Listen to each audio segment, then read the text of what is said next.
This is the Waupaca County Board of Supervisors meeting.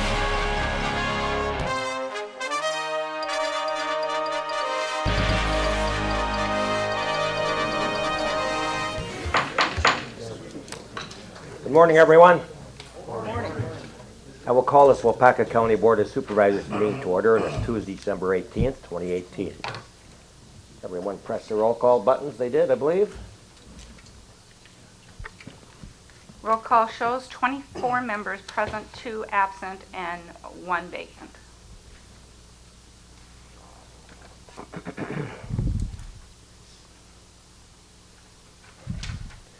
Supervisor Dave Newman called me yesterday. I've been in contact with him almost daily.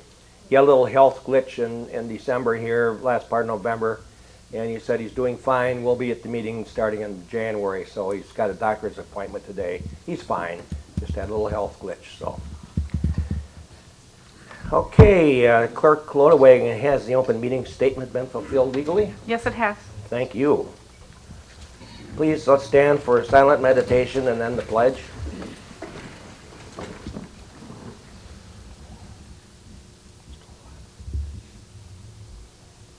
Pledge allegiance to the flag of the United States of America and to the republic for which it stands, one nation, under God, indivisible, with liberty and justice for all. Thank you very much.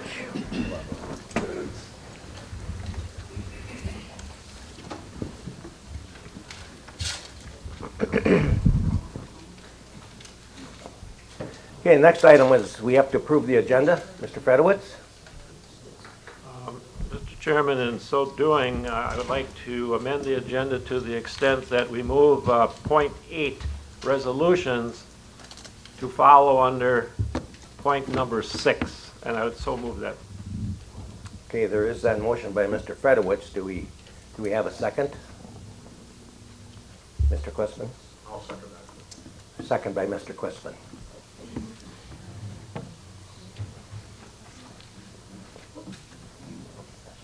Discussion on that issue? Please vote.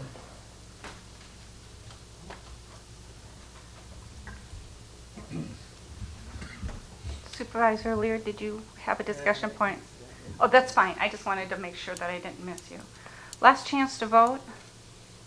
Motion to amend the agenda passes 24-0. I will vote on the amended agenda. Now we have to vote on the amended agenda as amended. Is there a motion for approval of the amended agenda? Supervisor Zog? I move that we approve the agenda as amended. Okay, Mr. Zog made a motion to approve the agenda as amended. Mr. Morick? I second that motion. A second by Mr. Morick. And excuse me for 1 minute. I'm just having a little glitch here.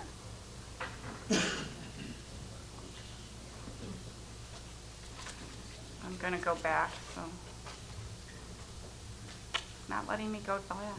Supervisor, please, ours There we is go. showing that you're requesting, no, there you go. Okay, there you go. I'm sorry. You all set? I am. Any questions on that? Please vote.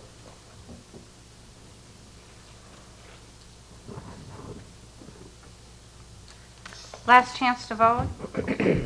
Amended agenda passes 24-0. Okay, the next item is to approve the minutes of the November 13th meeting, 2018. Need an approval? Mr. Hendrick? I'll move to accept the minutes from last month. Okay, there's a motion by Mr. Hendrick for approval. Supervisor Lair? Second. And a second by Supervisor Lair. Any questions, discussion regarding that?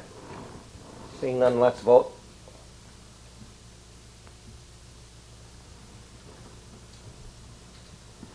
Last chance to vote. The minutes are approved 24-0. Okay, as per our amended agenda, we will go down to 8 resolutions. Resolution number 3318-19, Comp Plan Amendment, Town of Iola. Mr. Brown is on his way to the podium.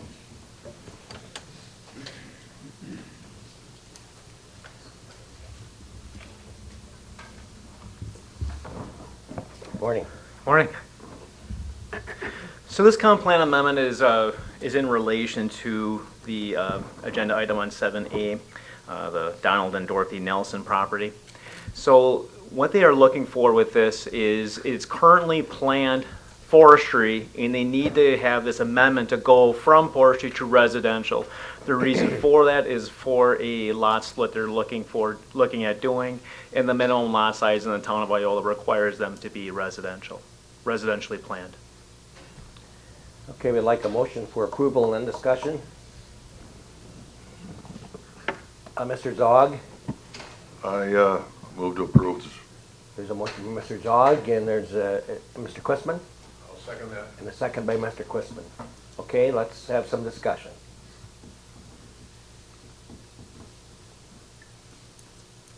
Seeing none, please vote.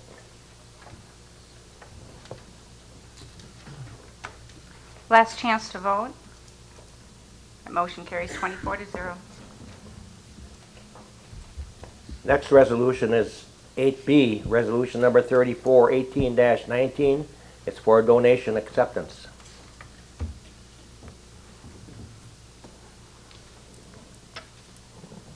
Mr. Johnson, I move to accept a donation. there's a motion by Mr. Johnson for acceptance. Mr. Murphy, I second that motion. and a second by Mr. Gerald Murphy. Questions or discussion? Please vote.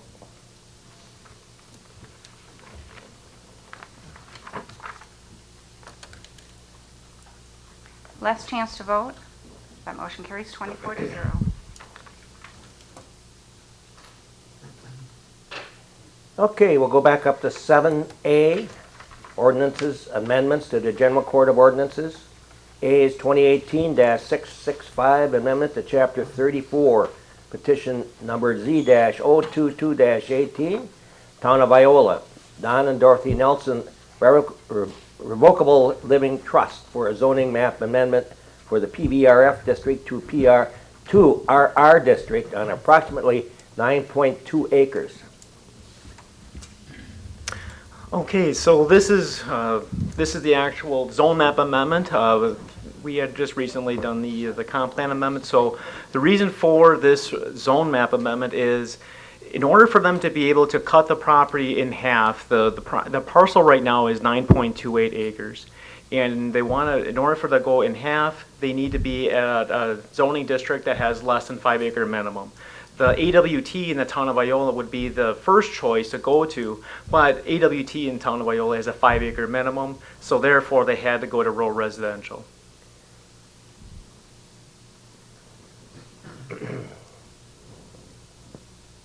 Mr. Fredowitz, Chairman, so move. there's a motion by Mr. Fredowitz for approval. Second. Mr. Murphy, Going old school, Terry. Pardon me? Mr. Murphy, Second. second by Mr. Terry Murphy. Okay. Okay, any questions or discussion? Please vote. There's one. Wait, I'm sorry. there's one. Supervisor Craig. I'm sorry, I quickly punched it. My question is rural residential? Mike, please. There we go. I'm talking to it. You're Yeah, good. no, I didn't give you the go, so my apologies. I have to wait for Start over.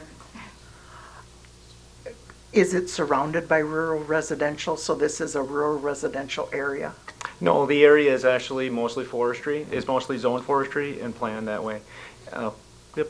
So then my question becomes, it was my understanding with rural residential, that was like an area that a town made that way because you expected there to be a lot of residences that were happening in that specific area and not just okay, we're gonna plug this one in here. Right. So that they can get their less than 5 acre minimum. So could you explain that a bit more, Sure, please? absolutely. Yeah, so the reason for that, and you can see in the map, because you can see right here on both sides, it's the green, which is the PVRF. So like what you're saying, rural residential is really meant for more of the small lots or areas where we're going to see high density residential development.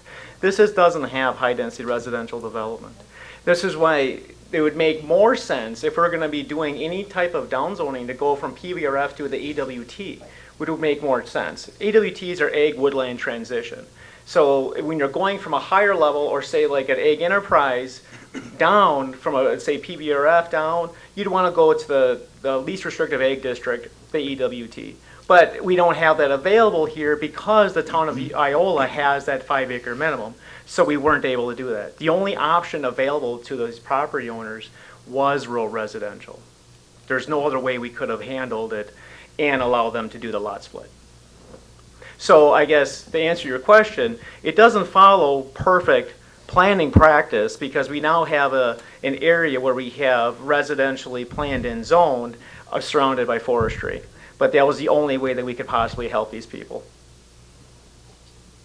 That's your question, Supervisor Craig? Yes, thank Any other questions? Mr. Nygaard?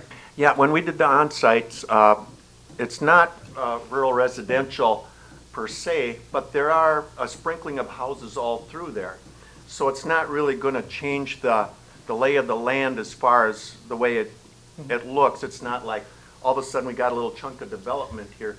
There, even though it's zoned not rural residential around it, as you go down those back roads, there's houses here and there sprinkled around pretty regularly. So, Thank you. Any other, anybody else? Seeing none, please vote.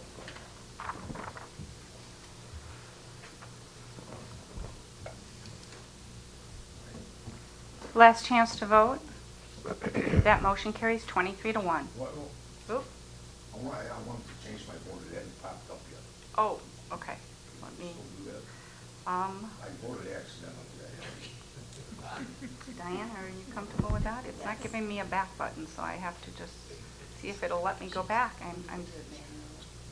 Yeah, I'll manually change that to read the correct, and we'll. Especially since I seconded. They updated my program, and some reason my back button is now gone, so it's not allowing me to go back. So. Okay.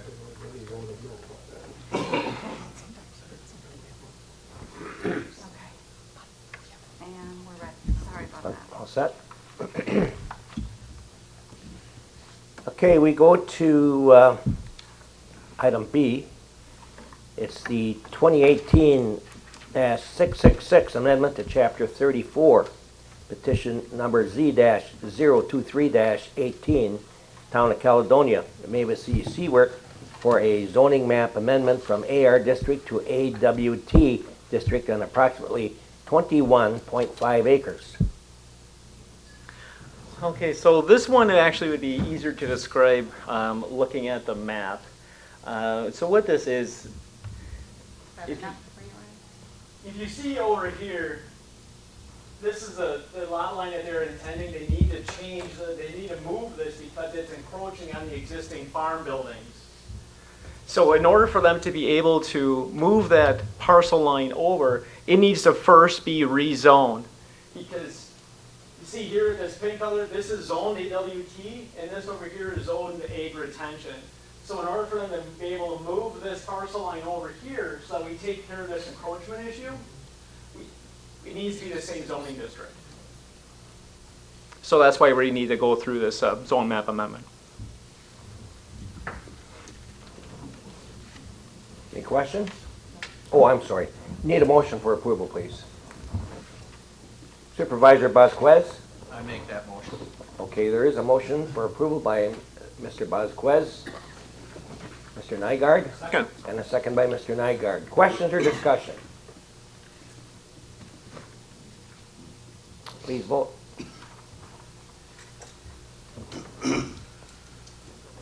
Last chance to vote. That motion carries 24 to 0. Excuse me. Thank you. Okay, we're down to reports. Going to ask Mr. Dave Teal come forth, our Economic Development Director, here this morning to discuss a few things.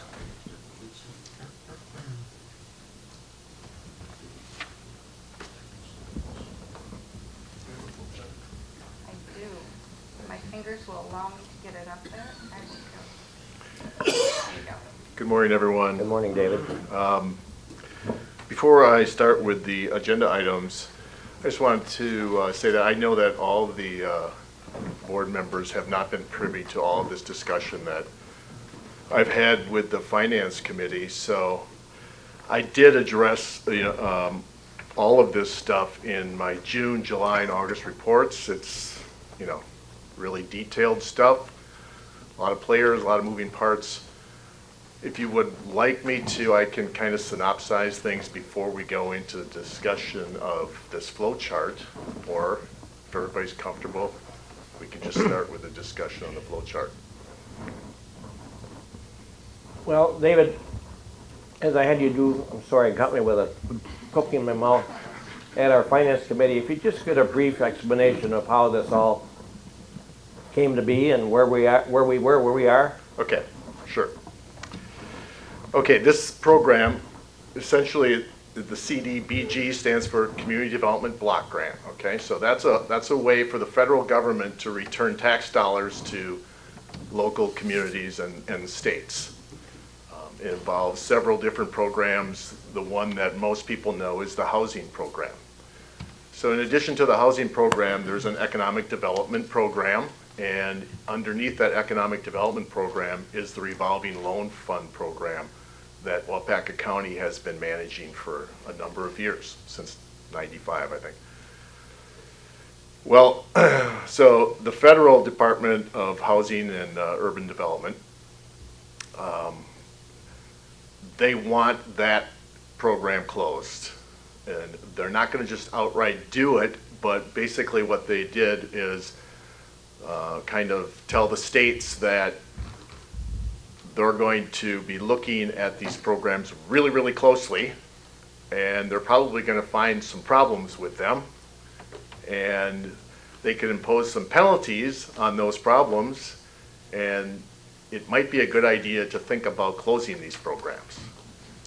So the state of Wisconsin wanted to be proactive, and then they said, we want to submit an amendment to HUD to close this program so that we don't jeopardize local communities and ourselves with having to return money to them and suffer any other consequences they may impose. So that's what they've been doing for the past 6 months, and we've been waiting for HUD to approve the amendment. So basically, the state of Wisconsin submits how they're going to use these community development block grant funds every year to HUD, and they have to approve that plan. So they sent in an amendment to that plan to close the RLF program, and they were waiting for HUD's response, of which they got.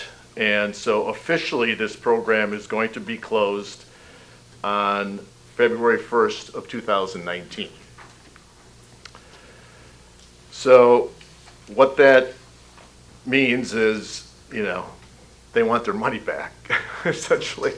So we'll go to the chart here, and that'll help me explain a little bit how that works. Okay, so we have... There's a pointer on the podium if you need it, Dick. Okay, can we go up just a little bit higher on that slide? Oh, I'm sorry. Thank you. So the proposal that I'm suggesting to you is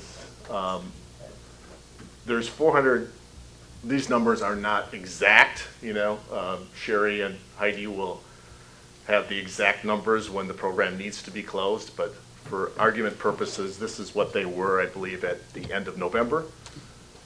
So there's $467,400 of cash in that account.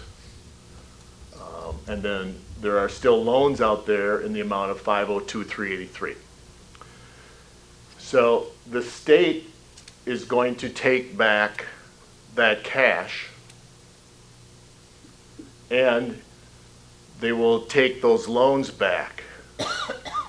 But their offer is, if you give them the cash back and you give them the cash for the loans, they will give you back community development block grant money in the same amount. So your options there are, you can give them the cash back and they would give you back community development block grant funds in that amount. And then if you don't want to give them the cash back for the loans, they just take over those loans and collect that money. Or you can give them your cash back and your loans back and say, you know, it's been great, and don't take any money in community development block grant funds, because those will end up being projects that you're going to have to administer. And, you know, the paperwork is fairly complicated, but it can be done easily. And so that's my proposal for you, is to give them the cash for the, obviously the cash, and then the cash in the equivalent of the receivables back. Now, that means you have to come up with $500,000. Not an easy thing to do. So that's where we go down to this part right here. So there are 3 communities in Waupaca County that have RLF funds. They too will be closed down. That's where it gets a little complicated. They fall under a different rule than we fall under. If you didn't take another CDBG grant from the state after 1992, you don't have to give them the money back. Okay, so none of these communities did a project with the state after 1992. So they just get to keep their money, and they're done, and everybody just goes their own way. So I propose to them that they basically give us the cash for your $502,383 out of their funds, and in return, because that allows you then to get the $969,783 in community development block grant funds to use in Waupaca County, and in return for that, you would use $718,136 of those community development block grant dollars to do projects in their communities. Community development block grant eligible projects. And I said that I would do all the paperwork for them for free, so that they didn't have to hire anyone. And then the rest of the money that's left over, the rest of the CDBG money, would be available to do projects in Waupaca County, which I'm advocating that you put it towards expanding broadband. And then the cash and the receivables, so then basically if you give them the cash back, you collect the rest of the receivable money that is still out there. You get to keep that. It's not federally tainted anymore, that's maybe a bad word. There's no federal strings attached anymore. And you get to use that money the way you want. Now, I will tell you that I told the communities that that money would be going into a loan fund. So that's where number 2 on the agenda comes in, the assignment of the remaining RLF funds. The committee did not approve this, but I'm advocating that you allow the corporation to take the cash that's left over and put it into a loan fund, so that the county still has a loan fund available for business development. And I told that to the communities, that that's what would happen if this went through. So you're not bound by that, but if you sign the MOUs, they're expecting that to happen.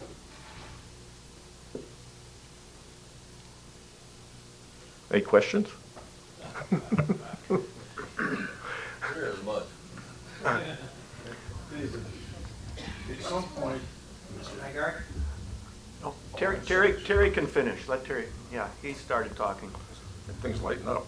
Listen, at some point, if you give everything back, the cash and the receivables, Yep. and then when we go down the line, there's a place where we get more money back than the receivables were.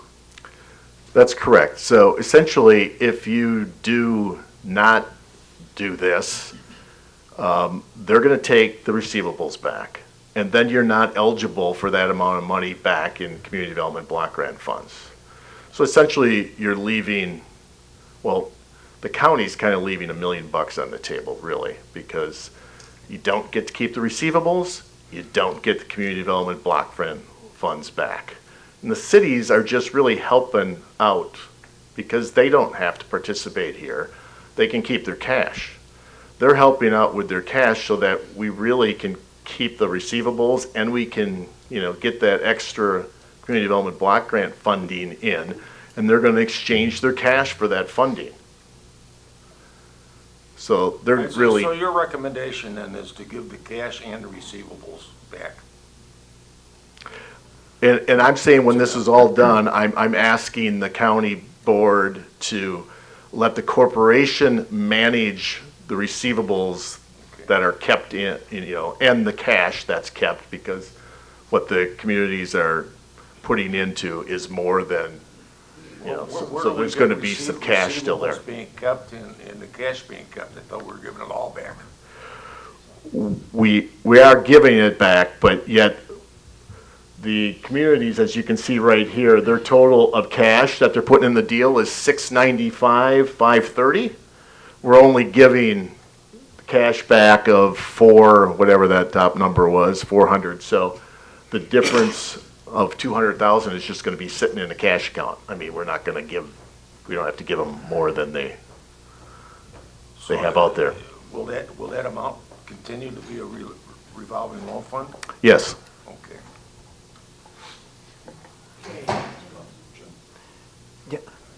That's my proposal, that you do that. You don't have to do that.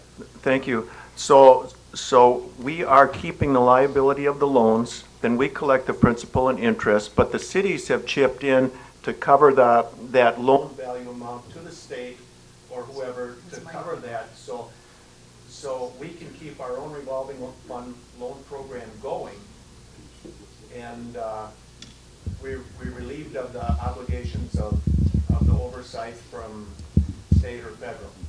Correct. Mr. Dodd?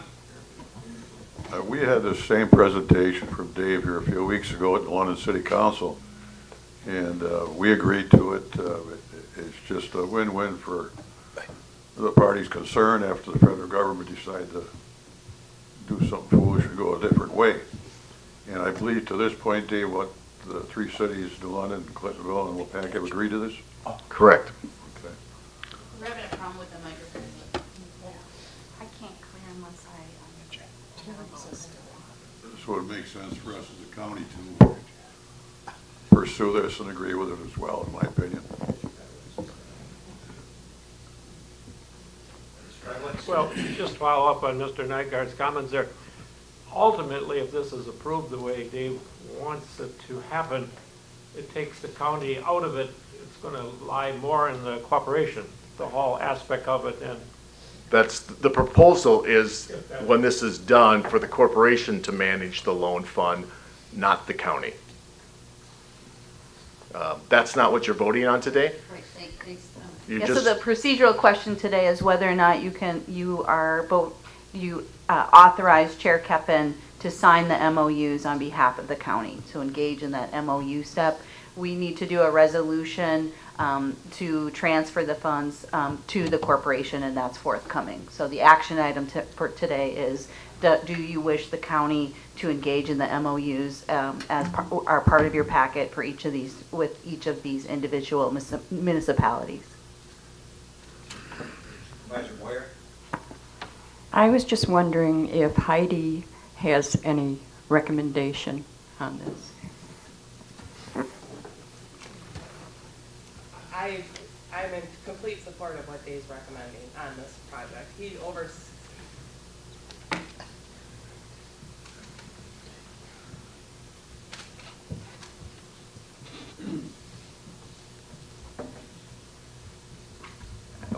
as part of the finance, sitting with the finance committee and hearing the presentation, we are in complete support of what Dave is recommending. especially with the MOUs, and like we said, the resolution would come forthcoming as far as transferring those funds to the corporation. It's they're administering the program itself as it is.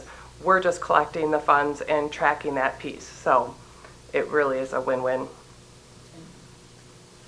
Okay, I guess what we're looking for then is support for signing the MOU. A motion. I'll make that motion. Jerry, you're goofing us up by not hitting your request to speak. Well, my microphone was on. That's because so people can hear you. Okay. I'll make that motion. Okay, there is a motion by Mr. Terry Murphy for approval of the MOU agreements. Mr. Moore? I second that motion. Second by Mr. Moore. Okay, let us clear the request to speak. And then if anyone would like to comment on the motion on the floor, please press your request to speak if you'd like to speak. Seeing none, please vote.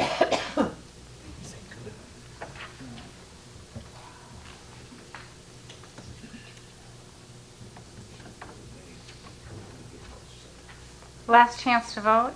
Yep, we've already talked about That motion carries 24-0. Thank you. I have a webinar with the state on Thursday. It gets started on January 15th, and I'm going to get started right away as soon as they put the application out. So, thank you very much. Thank you, Dave, for your good explanation. This is complicated stuff, and that's why we need to get reminded how this all works. We deal with this every day, so thank you, David.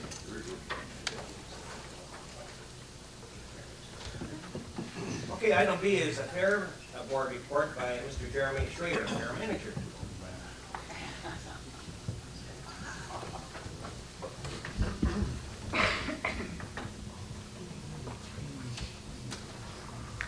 Good morning, Mr. Chairman, supervisors, and department heads. In front of you, you have numerous packets, and I will indicate in reference to where we're going to focus on. So if you follow along, there are page numbers at the bottom of the packets, so it will help you to reference the information as I go through it. Thank you very much for allowing me to come and present this information to you. I find that I am a very honest and truthful person, and I'd be lying to you if I didn't stand in front of you today frustrated with some of this information. I take this very personally because we want to see ultimate success, and the board is working very hard to do so. Our mission statement that I always like to remind everybody of, that we focus in all our decision making, the board focuses on all their decision making, to continue the great tradition of educating the general public and youth about agriculture, mechanical, and household sciences while providing a creative and fun interactive environment for all ages. That really is the focus of everything that the board does and decides throughout their meetings and throughout the entire year. In 2018, you can see who the board of directors were. Unfortunately, none of them are present today. The board of directors remains the same. There is just two changes for 2019 as far as office positions, and those you can see are in front of you. Rich Litke will be taking over as a vice president in 2019, and Dewey Stelzner will be going to a director role. But the board remains the same as a whole. Some facts about 2018 I wanted to share with you.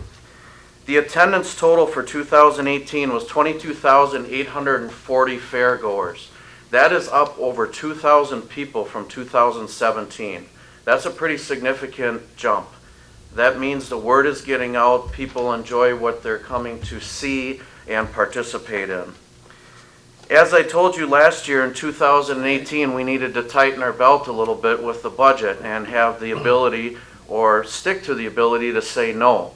We tightened the budget, but it's not tight enough. We had some new programs in 2018. One of the things that I did was move the commercial exhibits to the brand new building that the Park and Rec Committee and through approval of the supervisors built. That was an absolute hit. The vendors that were in there saw a significant increase in their businesses, and that's all I heard about. They're begging to come back already. Since October, I've been receiving emails, when are you going to have contracts? Because they want to be in. So the new building was a huge hit for the commercial vendors. Wednesday, we brought in that new monster truck show. We had a huge crowd. However, the tough trucks that were part of that show, they're designed as a filler part, because the monster trucks, if you've ever seen them, due to their engines, they can only run so long and they overheat, so they have to have cool down periods. For whatever reason, unfortunately, the tough trucks only showed up with 3. Therefore, didn't allow adequate time for the monster trucks to cool down to be able to perform, so the show got drug out a little bit. And that was the feedback that we heard. So there were some mixed reviews on that. The concerts on Thursday and Friday went very well. There was good attendance. However, it just comes down to the large overhead capital costs. The large overhead costs associated with having concerts. And that is something that we're really taking a look at, and I'll further discuss in a minute. Saturday was a huge day. It was absolutely beautiful weather. People started coming out at 10 o'clock in the morning. We had huge crowds all day. We sold out the grandstand for Saturday night. It was absolutely full for the NTPA, WTPA truck and tractor pull. It was just fantastic to see. Now, I want to talk a little bit about what you're very interested in specifically, and that's the dollars and cents. In front of you, you have 5 different pages. That's a separate handout. The top page, and I want to make a cautionary note to you. Our fiscal year at the Waupaca County Fair ended on November 30th. Therefore, we are currently in the process of closing out 2018. Nothing is final until the accountant approves everything and the taxes are completed. So please know that. While I don't see many changes from this, I need to put that item out there for you so that you are aware. The first document, page 1 of 1, is our financial position as of November 30th, 2018, with the end of the fiscal year in 2018. You can see the assets there. We have a CD in reserve of $15,000 yet. We also have that savings line there of $23,000. You can see our current liabilities that are out there as well. If you move to page 1 of 4, please. The first 2 pages indicate the revenues for the fair. It carries over to about the top less than a quarter of the second page for the revenues. You can see the total revenues were $341,291.64. I don't want to insult anybody's ability to read and digest. One thing I want to highlight on the revenues would be on page 1 of 1. In 2018, we held a special truck and tractor pull 2 weeks before the fair. That was a request that came in because in tradition, long tradition of the fair, there was the antique truck and tractor pull held on Wednesday night of the fair. The feedback that the board was getting was, people weren't there because it was going till 1, 2 in the morning. So we thought we'd try run it 2 weeks before the fair on a Friday evening and an all-day Saturday. It went very well. We didn't have a lot of spectators. It was a free show. One of the reasons for that, we really didn't advertise much with that. Okay. The board has since agreed at their last meeting to do this again in 2019. We're just going to step up the advertising piece, not to spend money on advertising, but utilize social media and word of mouth, because it did seem to work quite well. We also held a raffle, a reverse raffle during that event, which helped generate some funds.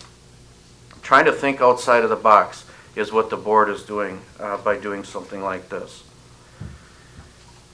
Any questions on the revenue side of it? As I said, I don't want to go line item by line item, and I also welcome you to call me, email me if you have any questions in regards to any of this. Page 2 of 4, we'll go into the expenditures. There's a few things I want to highlight here. About a quarter of the way down, you will see that there's a line item on page 2 that says donations and stipends. One of the things I mentioned last year in the future and the goals moving forward that the board wanted to do is incorporate more organizations and groups throughout Waupaca County to be able to come in and help save some money through payroll expenditures by giving them a stipend for volunteering their time for their group. Under the donations part, that $5,842.50 was broken up over 12 organizations that came in and did work. Okay? The board has come up with a formula that equates to $6 per hour per person of that organization. That's how it's calculated out when they work. Okay? And there's a whole variety of areas in which these organizations work. Under the meals, right below that, you see there is a $1,676.97 expense item. That is not for board or myself as a manager. This was something new that came out of the board this year. These are food voucher coupons that went to all of the volunteers that worked at the fair.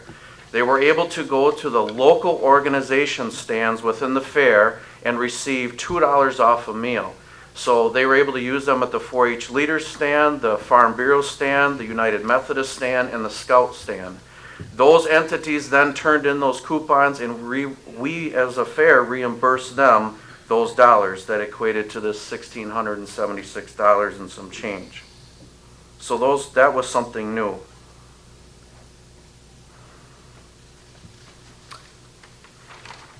Other than that, the remaining part of the expenses are pretty self-explanatory as they're broken into the various categories.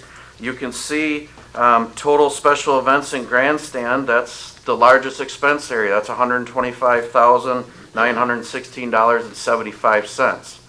And that was significantly cut from 2017. However, my frustration comes into play when you see the bottom line. The overall year, as it stands right now, would be a loss of $22,381. That's horrible. If there is any light, it's a $30,000 improvement from 2017. And I'm not sure whether I should smile at that and be happy or not, because it's still a loss. And I can tell you, and I wish board members were here, we're taking this personally because we're seeing the people coming out, but the overhead expenses are really hurting. And I'll share some more insight on that shortly.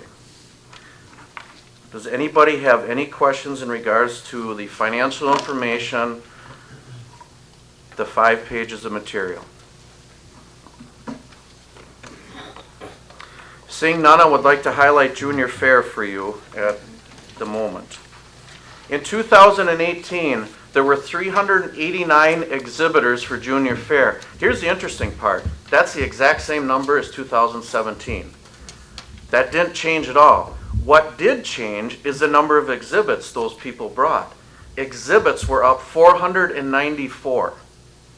So there were 6,633 total exhibits in Junior Fair this year. That's phenomenal for Waupaca County. Our youth are doing an amazing job. If you break down the total number of youth, 389 exhibitors, they're bringing a lot of items to the fair. That's a lot. And that's pretty impressive, and I think we all need to congratulate our youth and our 4-H clubs and FFAs and so forth for the job that they're doing. Here are the expenses that go along with the Junior Fair side of it. We have really tried to streamline the premium book online for people to use technology. So many people are used to having technology in their hands, but as was mentioned earlier with broadband and so forth, not everybody has access. So we still need to print some books. In 2019, we have to come out with a brand new premium book. The premiums remained about the same for 2018. There was just a slight change. Judges remained, actually went down just slightly. We were able to use some judges in multiple areas, which helps. Superintendents and clerk stipends, fairly similar to 2017. Ribbons, very similar in 2017. The barn cleaning, the same. Manure removal is holding the same. I'm so thankful that Creation is being very gracious to us in this area. because this is a difficult one. Our fair vet fees increased pretty significantly in 2018. There were 90 judges, clerks, and superintendents that needed passes in order to be able to come and go. That expense is there. There were 292 junior fair exhibitor season passes given out. Now you might say, didn't you just say 389 total exhibitors? The fair does not charge admission for 11 and under. Okay, so that's where the difference comes into play. So the total cost to operate the junior fair side of it is $27,973.50. That is down slightly from 2017. There are some other shared costs that go into just being able to have all of this happen at the fairgrounds, and I put those there for you. One of the biggest things is insurance. We've seen our insurance go up significantly the last couple of years, and I will begin the process for bidding out new insurance potentially in 2019 to see where we stand. One of the things the board did in 2018, because we're frustrated, we see the people coming out, we're hearing the positive reviews, actually very few negative reviews. To the best of my knowledge, I had one negative in 2018, but the bottom line is not showing that. It's going to take time, I understand that. The board hired a consultant this year. We were at a district meeting, a couple board members and myself, and a gentleman by the name of Rick Furnett, who owns and operates Fair Advantage, does consulting for fairs. He will come in with a fresh set of eyes and look at everything and give a report to the board to consider. After we had heard his presentation, we talked to a couple fairs that have had him. He has been involved with the Wisconsin State Fair, the Minnesota State Fair, a couple other state fairs, and many fairs throughout Wisconsin in doing this. Sometimes, I've been doing this a long time, we get very tunnel vision and we might not see something. So he produced a multi-page report for us to review. These were some of his recommendations that he noticed. He spent a total of a day. It was 2 half days there. He was just like any other fairgoer. He went to every gate to see how he was treated, if he was charged exactly the same thing. He went to every building, talked with vendors, talked with fairgoers, met with me for quite a lengthy amount of time, met with the board for an amount of time, and produced a multi-page report with these highlights. He told us that our prices are very low compared to other fairs of similar size and scope. He found a real problem with sharing of passes and people getting in for free. Because he looked like, I'll say, the average fairgoer, he could place himself in very, I'll say, incognito places and just really monitor. And I'm floored about the number of people he saw passing passes to one another, therefore not paying admission and so forth. This was a huge problem. The majority of food vendors are making large amounts of money while the fair and the board take all the risk, do all the advertising, and bring all the people in. Okay. Better ticketing, grounds and grandstand admission processes. This is the number one thing that the board is looking at right now. Convention is coming up in a few weeks, and we have some meetings pre-scheduled with some companies to look at how we can better make account for admission and so forth, and prevent the passing and so forth of passes. And then just the continued challenge of educating stakeholders, committees, local attendees, about what a county fair is, what goes into it, and what it really is needed to be successful. Okay? So we found this very valuable. The board has selected 3 items to focus on in 2019, and there are several meetings scheduled to further focus on those. This was a sample of some written and verbal feedback that I received from people, and again, it's just a small sample from various people. I only think I know 2 of them, honestly. Some of this has come in through social media, some through email. One person was at our September membership meeting for the county fair. So what are we going to do in 2019 to try and fix this? We're going to make another slight adjustment to our budget, okay? There are some areas that we know we are going to cut further. One of them is going to be advertising. We are going to cut that by half from what we did here in 2018. We are not going to utilize as many radio stations as we have because social media is free and we're getting more bang for our buck out of that. That's going to be a significant savings. There's a few other areas as well. Again, the ticket prices need to cover all the expenses. The board has been very focused on getting people to come back to the fair the last couple of years. Perhaps we're giving it away. Okay, I'm just the manager. I'm not on the board. I try and offer input when I can. But perhaps the thought is, are we giving the fair away? Ensure our pricing is comparable to other fairs of like size and caliber. And that is something that is taking place. I had 4 other fairs reach out to me this year. 2 came to the fair with their boards and wanted personal tours and meetings because they want to know what in the world is Waupaca County doing that they can do to improve, because that's all they hear about is Waupaca County Fair. And that is no kidding. So I spent some time with these 4 fairs and have received phone calls in regards to that. We will also focus on better admission ticketing, passes, accountability, and a recording system. This is something we have to do. I know in Marathon County and Wausau, they went to this last year for very much similar reasons as to what I've discussed already. So what does 2019 look like entertainment-wise? Actually, nothing is confirmed at this point because there's so many ongoing decisions. It looks like right now the board is going to, I hate to say take a little step backwards, but they're only going to have 1 concert this year.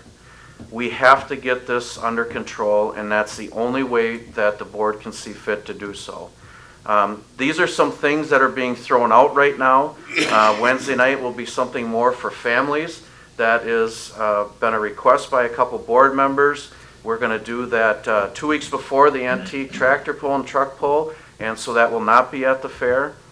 Thursday night will be more than likely the concert. There's been a lot of discussion because of Saturday's performance last year with the large truck and tractor pull to potentially host a regional event, which brings more pullers, more equipment, and it's a lot cheaper than a concert.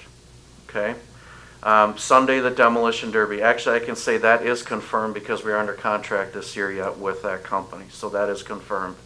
The other thing, the board has expressed much interest, and I recommended this to the board as well in agreement. We need a few more kid-friendly stages and strolling. I think we were a little light on that in 2018, and so I've already started putting feelers out for a few things on that, and we look to secure some more of those. So where is the future? Well, we want to continue to increase opportunities and events for all. That's the bottom line. We have to think outside the box. We have to be creative. That's the only way we can do it. Continue to pursue major partnerships, sponsorships, and grants. I'm looking at all kinds of opportunities that are out there. We are very fortunate to secure some major sponsorships in 2018. I'm hopeful that will continue to spread. Continue to involve more businesses, organizations, and nonprofit groups as we did in 2018. That was very well received. Research and or implement new grounds and mission ticketing and grandstand procedures. I had talked about that previously. That is, the special meeting is set in January for that already. And then one of the things the board has to do is determine the role of the fair manager, which is me. My contract is done in 2019. So they have to determine which way they want to go with that. So I've done way too much talking. I haven't taught in 5 years, so what questions do you have? I know it's a lot of information. I'm very thankful of your support. I know the Parks and Rec Committee has done a great job working with us. I spend a lot of time with Supervisor Francis, with his staff. They do a great job. Their staff the grounds was amazing this year, and I sent him an email in regards to that and some of his staff. They did a nice job with that and we're very appreciative of that. And we look to continue moving forward in that fashion. Mr. Terry Murphy. Mr. Bob, please. I'd like to thank Mr. Schrader for an excellent report. We've never had anything like this until he got to be the fair manager. He's doing an excellent job. He took us around the fair this year, told us what was going on, and I really appreciated it. And like I said, he's doing a great job. It's too bad they lost money, but I think they're doing everything they can to improve. Thank you. Thank you. Thank you, Mr. Police. Mr. Murphy? Yeah. You know, I'm curious, is there anything else that goes on at the fairgrounds besides the fair? That's the Parks and Rec Department. The fair doesn't have anything to do with that. Okay, so, all right, thank you. Yeah. Well, you could, right? I mean, with permission of the Parks and Rec Department? We can do an event like the August pull. We follow the, I don't know what you want to say, the renting procedures, if you will. You know, whatever the fees are established by the Park and Rec Committee, yes. Okay, thank you. So if we wanted to host an event like that, we would just follow the procedures as outlined by the Parks and Rec. What I'm getting at is there could be more revenue throughout the year from the facility. All right, thank you. Any other questions?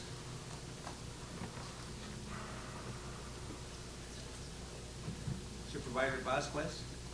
If we could get John up here, he could explain a little better on how much revenue we get from the fairgrounds itself. My suggestion is that if you want to know that, we have him do a formal report next month Okay. and have it on the agenda. That sounds good to me. Yeah, thank you. Thank you, Pierre.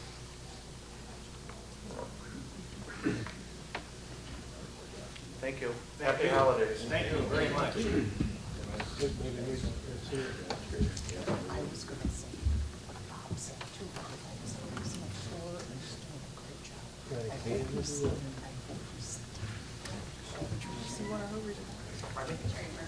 I know, I was waiting. Yeah, I was just. You tell them that other. Okay, item C is 2017 annual Said report. it was in Vietnam.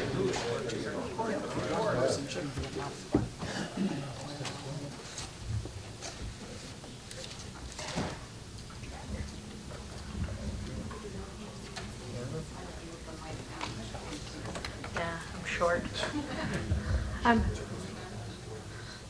Yep, light is on. Thanks, Jill. It always helps to have somebody know what they're doing, like Jill. First of all, I want to thank the chairman and the vice chair and all the members of the county board for your time today. And to have the opportunity to kind of be able to spend some time with you to explain the clerk of court's office, what we do, how we function, and things that go on here at the county level.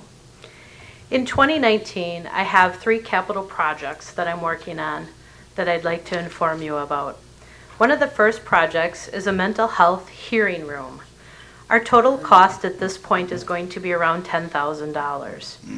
What this mental health hearing room will provide us is an opportunity to hold a hearing with the ability to provide confidentiality that is needed for these types of proceedings, along with providing counsel the opportunity to meet with the client before and during the hearing without a violation of anybody's rights.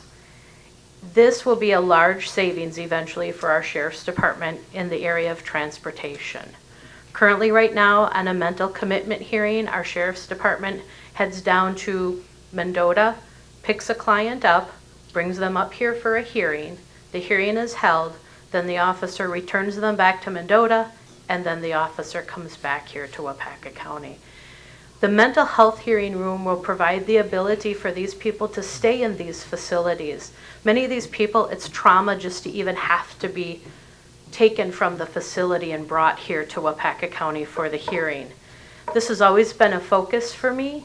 Last year we had an incident where when the officer finally got here with the person, they ended up being stuck in the Sally Port at the sheriff's department, and they could not get this poor person out of the squad car. It was very traumatic for this person to have to be transported here. So it's an all-around good environment for everyone. It's going to be a cost savings for the county through transportation, and it's going to be the ability for these people to remain at a facility and receive the treatment they need without being hauled back and forth in the back of a squad car.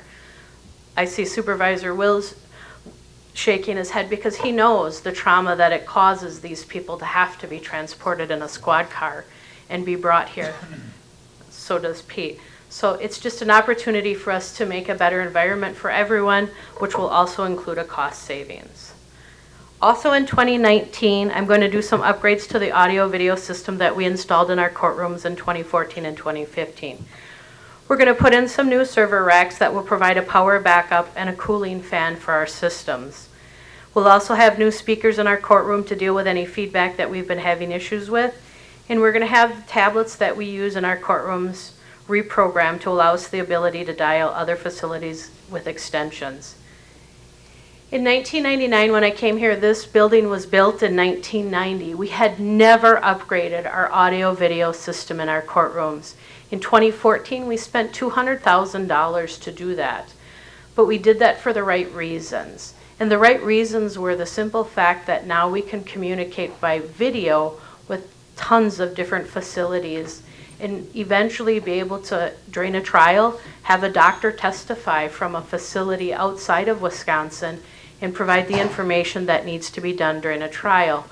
Our systems were so chaotic, they were so old that we still had the screens that you could put x-rays against. And the people installing our new system just thought it was the funniest thing. They asked if they could take the x-ray readers because they hadn't seen them in 500 years. You know, so it was things that we needed. But when you put in a new system, it requires continued care and upkeep. So that's what the upgrades to the audio video system will be in from the 2014. So I'm anticipating about $73,000. Also, the final project in 2019 will be a DAR system. So currently we have a recording system that's been provided by the state that allows us to record our hearings. The state is starting to notice a decrease in court reporters and the availability of court reporters. It's a very difficult school for people to get through. Currently, it's been estimated that they have about 90 court reporters that could retire from the state. If they do, they're lucky if they have 3 eligible court reporters to fill those vacancies at this point. So the state is starting to look at the forward system of how are we going to cover these hearings and be able to make a sufficient recording of these proceedings. So they're putting in DAR systems. It's all expenses paid by the state, except for how we wish to connect those to our systems. Because of the efficiencies that we can create by connecting it to our current audio system, we would have to spend about $3,500 to $5,000 for us to do that for each courtroom. Right now, we only have a DAR recorder in Branch 1 courtroom, and it's only used for emergency purposes only. But the future is coming on these recordings. And so we are looking to integrate that into our current audio system. So with that, there would be that expense. And then each year, as the state continues to add a DAR system to each courtroom, we would then add it into our current audio system. Why is that beneficial for us? Because if we don't have it connected to our current audio system, often our judges allow people to call in via the phone, especially if it's just a status conference or they're out of state and they can't make it for a hearing. Sometimes the best way for people to appear is by telephone. It's all about convenience to people. So part of that is if we don't connect to our audio system, we'll never be able to pick up the testimony on that phone recording. And that would be a problem for us, especially if we have to prepare a transcript. So by incorporating it into our current audio system for $3,500 for each courtroom eventually, it will benefit us greatly in the future. Any questions on my 2019 capital projects? Yes, Chair Cuthbert. Further explain a little bit when these recordings are transcribed and for what purposes and so on and so forth? Yeah, so the court reporter's job is to take everything verbatim in the courtroom. So often we have to have transcripts for sentencing proceedings. So if somebody is sentenced to the prison system, the transcript has to be prepared and sent to the Department of Justice because that goes with that person onto their prison facility so that they can then start to move them around to where they're going to spend a year above in their facility, and they're familiar with the sentencing of that defendant. So we have to provide transcripts for a lot of things. Several years ago, OWI blood search warrants. So Back in the good old days, the officer could just take the blood from the defendant. They didn't have to agree to a search warrant. They could just do it. Now the officer has to get a search warrant by the court in order to take someone's blood on an OWI search warrant. That has to be transcribed, so that information has to be accessible to us to be able to transcribe that. So transcriptions are very important to the essential duties of the court. When we send a case on to the Court of Appeals, transcripts are required for the hearings. So it's just the main function of the court, and it is very important for us to have a good audio recording of that proceeding. Any other questions on that? Okay, so now I'm going to start a little bit on my annual report for 2017. Just to kind of give everybody a little bit of a reminder, in 2016 we were the 5th county in the state to comply with the mandated e-filing. As of 2017, we are e-filing on all case types. This has created a substantial savings towards the end of 2018 here for my postage, paper, and office supplies. It has created efficiencies and allowed me as a department head to again evaluate and review the workload of the staff. At this time, I have not filled a position that became vacant in August of 2018. This, at this point, would make a total of 4 positions eliminated since I've been elected in 1999. 3 of them through work, and 1 became a position with the Child Support Agency and financials. The average amount of staff in a county compared to Waupaca County is 10 to 12 employees in the Clerk of Court's office, our size. We currently run an office with 8 employees, and with myself makes 9 working staff. And that is only because I am a working manager department head. As many of our department heads and elected officials are in Waupaca County, we are working managers and department heads.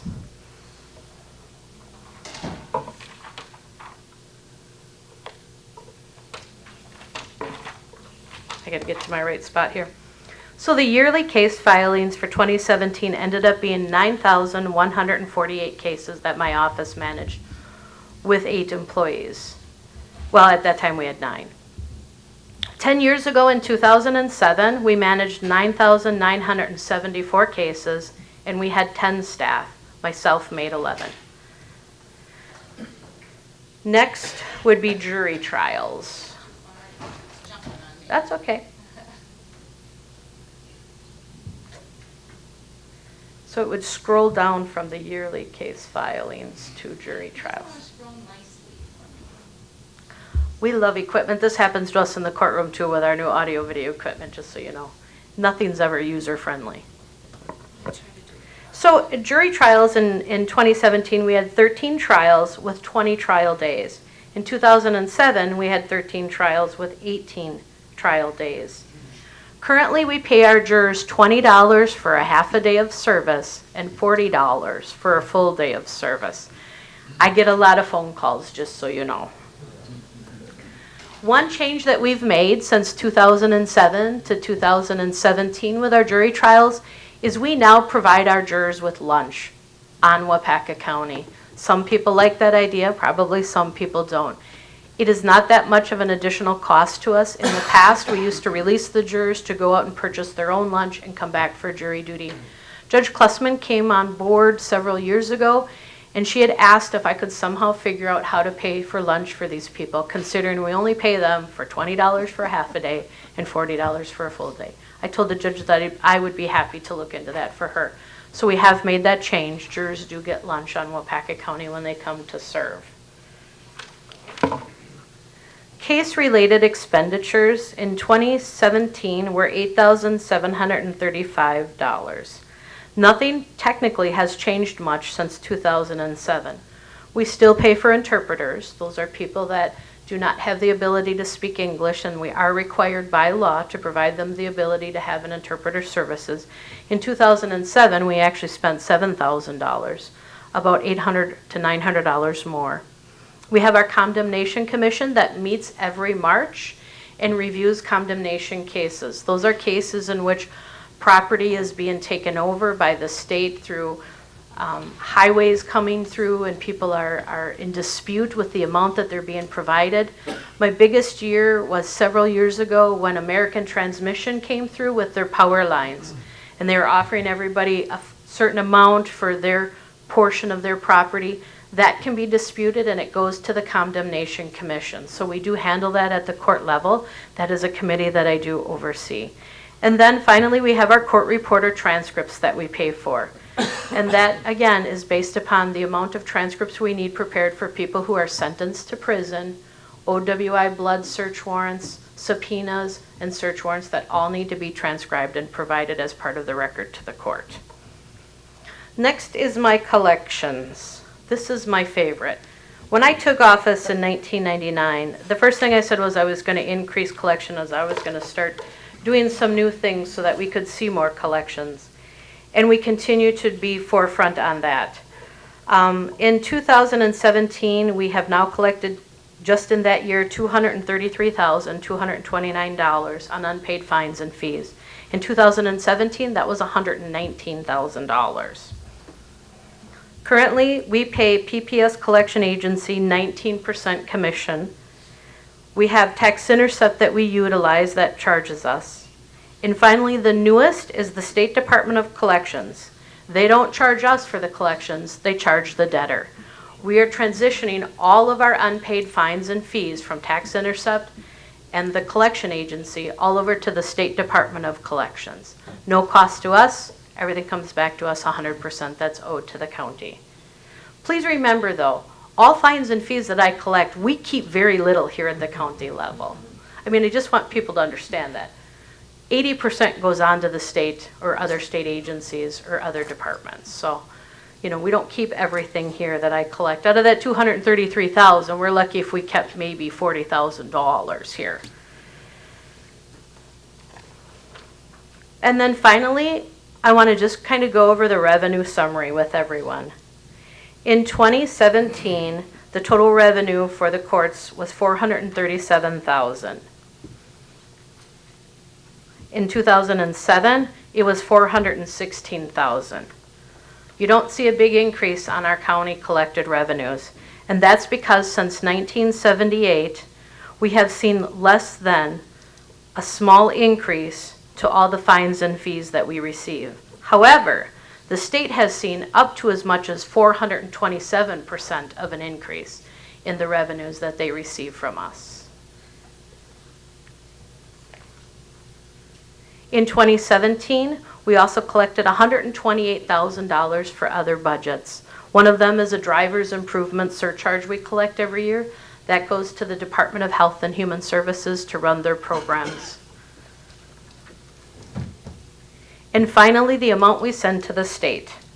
In 2017, we sent $1,279,721 to the state. In 2017, we sent $1,097,000. I've been employed by Waupaca County since January of 1995. Yes, I know, I look very young for my age, thank you. And I have been honored to be elected as the Clerk of Courts by the citizens of Waupaca County since January of 1999. I've seen a lot of changes, from doing work in a basic, simple computer system to now be in a paperless working environment. For many, to almost thousands of legislative changes regarding the work that we do in the courts. These different changes that require us to perform our jobs differently since 1999. I hope that Waupaca County can remain focused on common goals that benefit not only the citizens of Waupaca County, but provide the respect to our dedicated employees who work very hard here every day. That's all I have. Any questions? Mr. Terry Murphy. Okay, I hit the right button this time. On that 19% from PPS that they charge us, you know, we're passing that money on to the state. Wouldn't they pick up some of that 19%? They do share some of that 19%, just not all of it. We have to take the larger cut. We take 12% cut, they take 7%. And And what about the other things that we collect for the state? The last bunch of things, does the state give us anything for that? They provide us a circuit court grant every year. That circuit court grant, though, is basically to support the circuit court branches first and foremost. So it supports the judicial assistants, their salaries, and their benefits. Anything left over then comes to my office. Believe it or not, when I started in 1999, we benefited probably about $140,000 a year from the circuit court grant. I now get about $25,000 a year. Mr. Questler, thanks for finding for it. Thank you. Excuse me. I'd just like to thank Terry for her excellent leadership. She does a tremendous job. Thank you. That means a lot. Thank you, Mr. Fisker. Anyone else? Seeing none, we'll place a report in the clerk's office. Thank you very much. Thank you.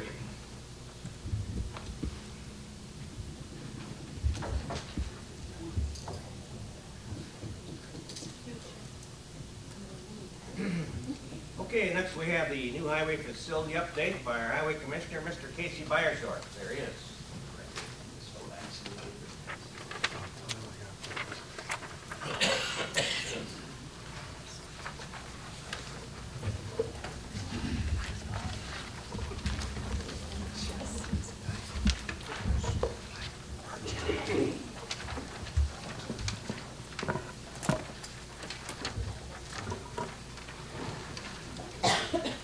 I forgot to hand out one piece of paper prior to beginning here, so the Veterans Department is helping us out here at Highway, so thank you, Jesse. So, good morning, everyone. My name is Casey. I'm the Highway Commissioner. Most of you already know me. I'm not the new Highway Commissioner anymore because this coming March, I'll have been here for 3 years already, so where does that time go?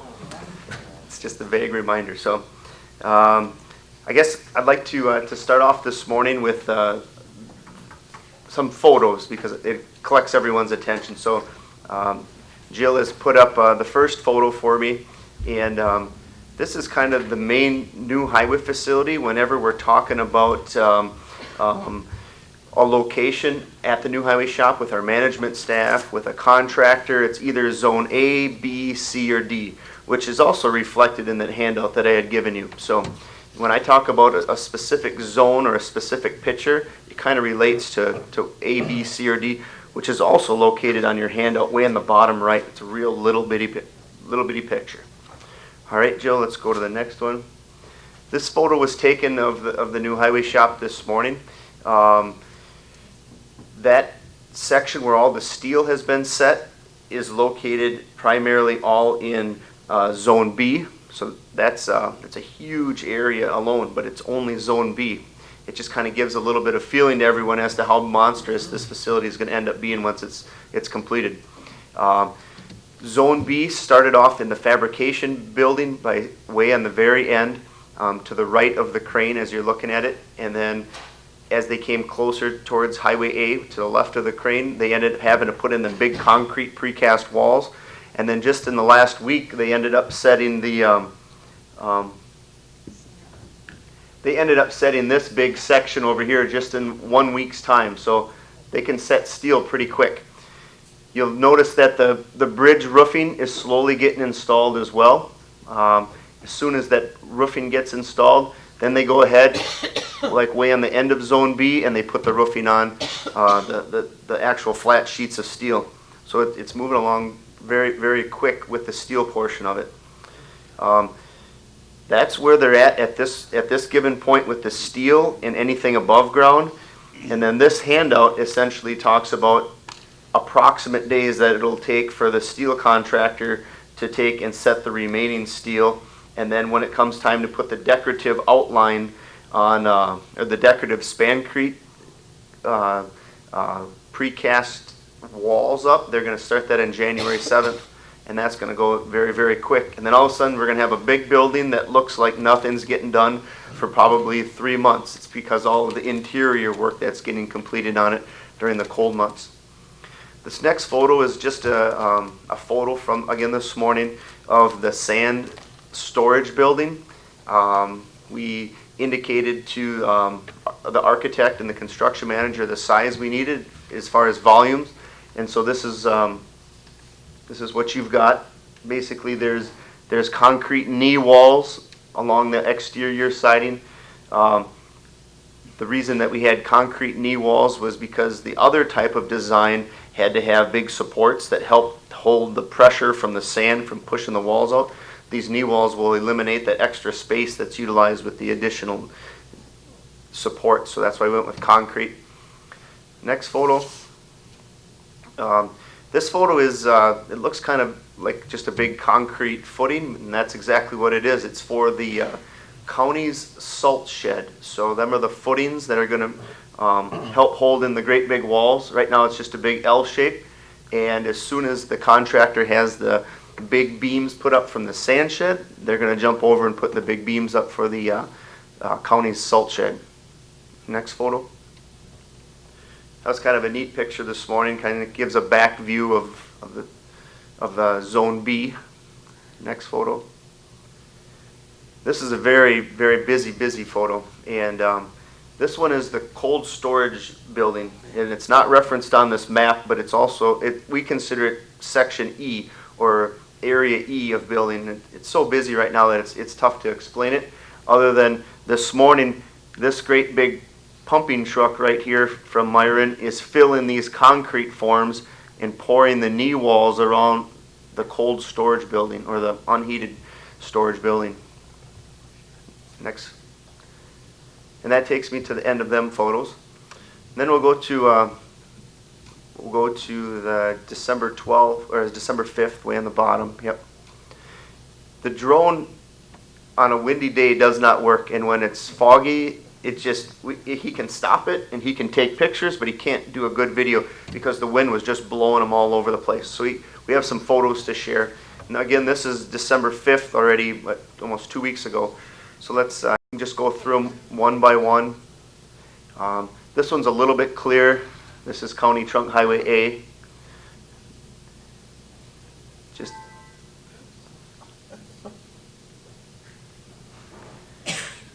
and there's been quite a bit of okay, you can, one more yet, Gio. One more. There'll be a nice clearer one that should, right there. So this area right here where the black insulated tarps is, that's all of Zone A. So the concrete floors have been poured for the administration area and the offices area. So there's actually a big flat slab out there. Next.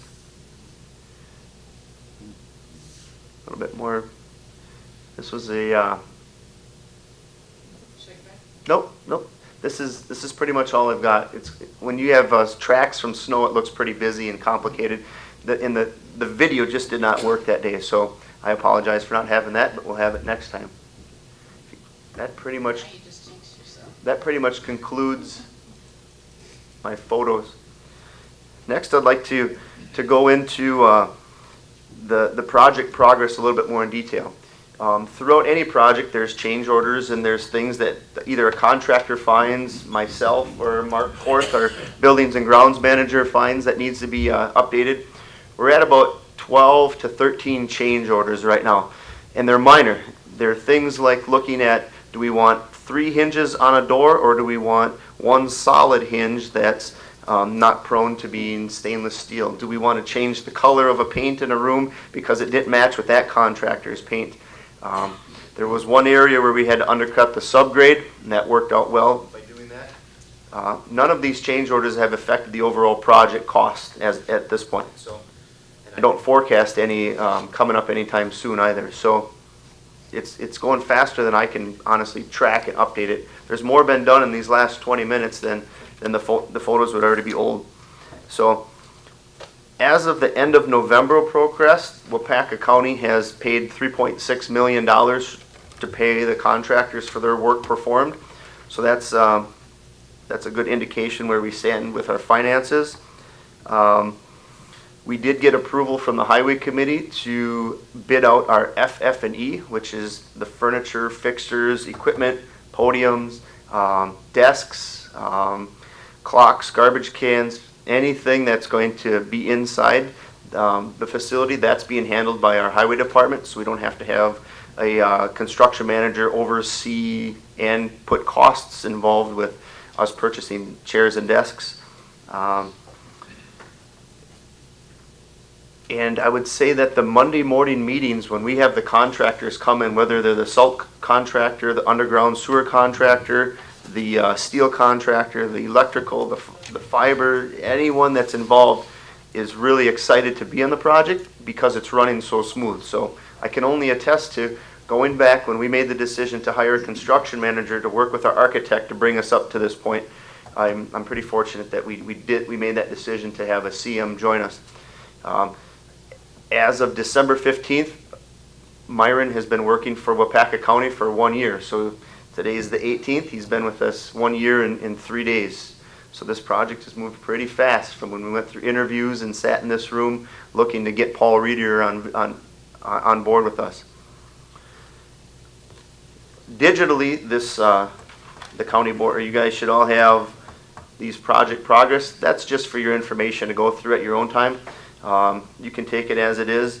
There's really nothing that brings a red flag to my attention at this point. Nothing I need to bring back to Highway Committee to decide on. This isn't looking good. We need to make a change. It's only been saving money, honestly. So pretty fortunate. Any questions of myself? Any questions? There's a lot of testing taking place, stuff that I'm not even aware that's being tested. So if I walk out onto a project, there's already another contractor being hired to do concrete slump testing, steel testing, making sure that the steel strap webbing on the roof meets the specs. It's just check after check after check. But one thing that frustrated me through this project was when we had the contractor, or Myron had the contractor install the storm sewer, the elevations were incorrect. So I'm like, whoa, what's going on? I don't want wrong storm sewer elevations. Contractor walk into a meeting that we had on a Friday morning. He says, my fault, I'm gonna redo it all. So I'm pretty fortunate to have the contractors to walk in and say, I'm gonna make it right. Don't ask no more questions. When I'm done, you can inspect it and it'll be perfect. So pretty fortunate we didn't have to go through some type of, maybe we can change this to make it work. He just said, nope, I'll make it right. So it takes a lot. Last minute, any questions? Just want to thank you, Casey, very much for your report, and we're lucky to have you. Thanks a lot. Yep. Thank you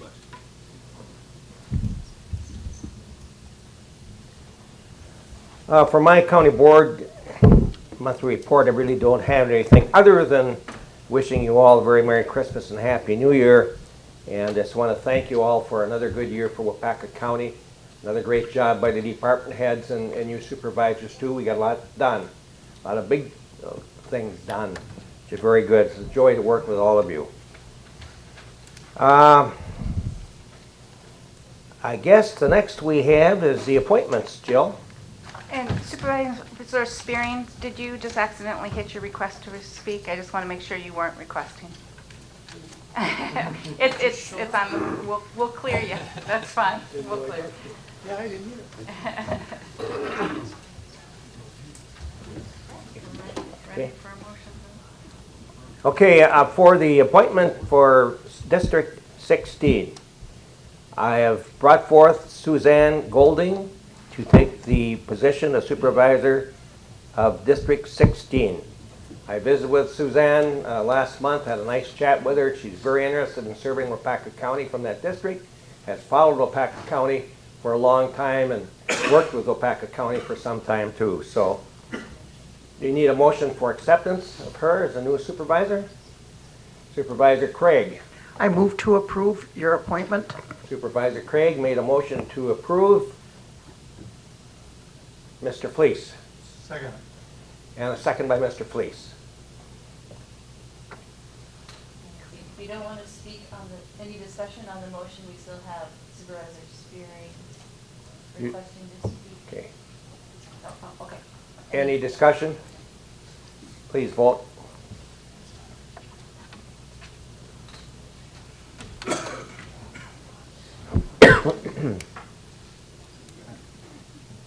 Last chance to vote.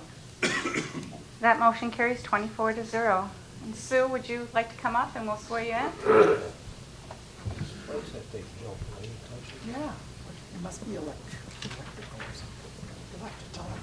Raise your right hand.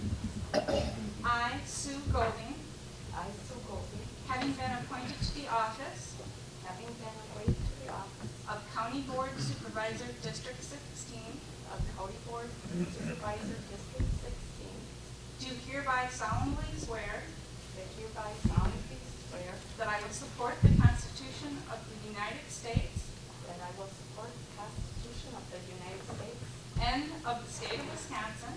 And of the state of Wisconsin. And faithfully perform. And faithfully perform. The duties of said office. The duties of said office. To the best of my ability. To the best of my ability. So help me God. So help me God. Congratulations.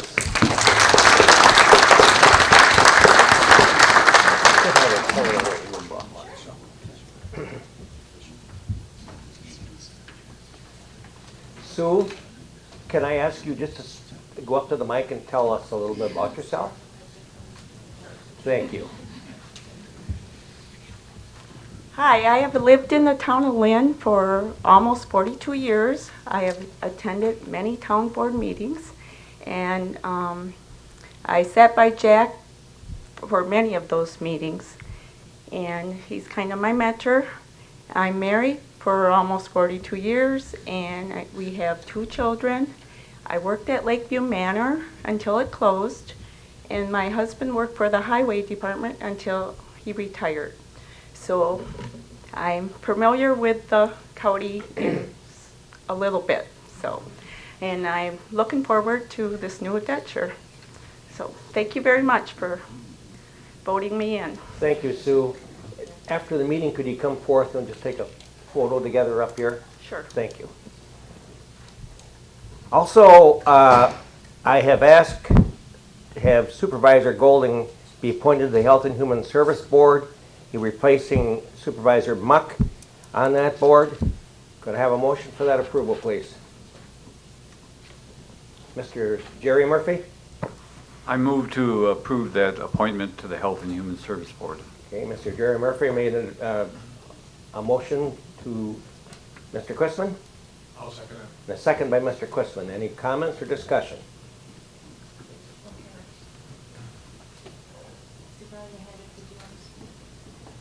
Right, clear it first and then ask the, now ask for discussion, please. Any discussion? Please vote.